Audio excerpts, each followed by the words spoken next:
3 rumbling radial engines and a very famous name set this bird apart from others on the tarmac. This just isn't any old plane.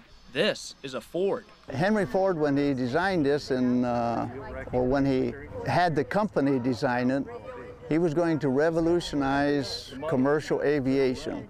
And he did a good job of it. Main thing, it was an enclosed cockpit for both the passenger and the pilot.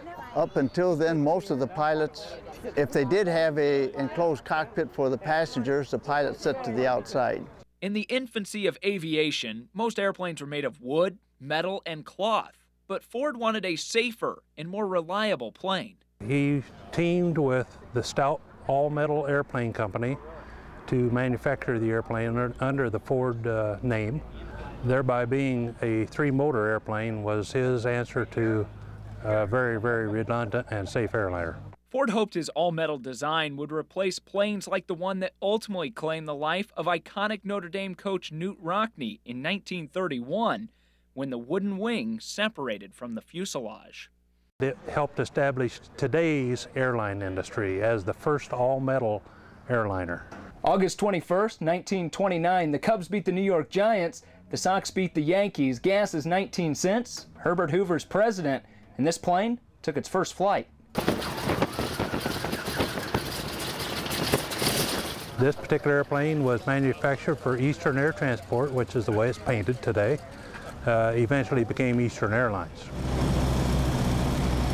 Soon after its maiden flight, it headed south.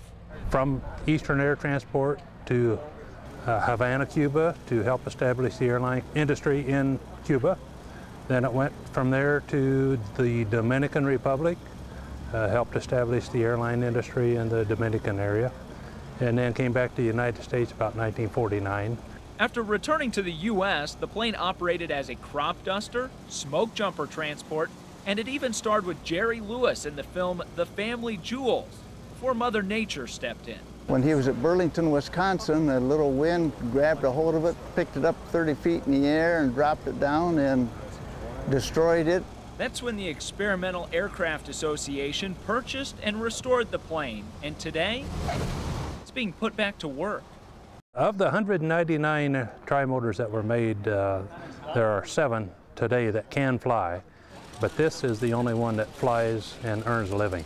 Living life at 2,000 feet at the age of 82. In Elkhart, Frank Waugh, News Center 16.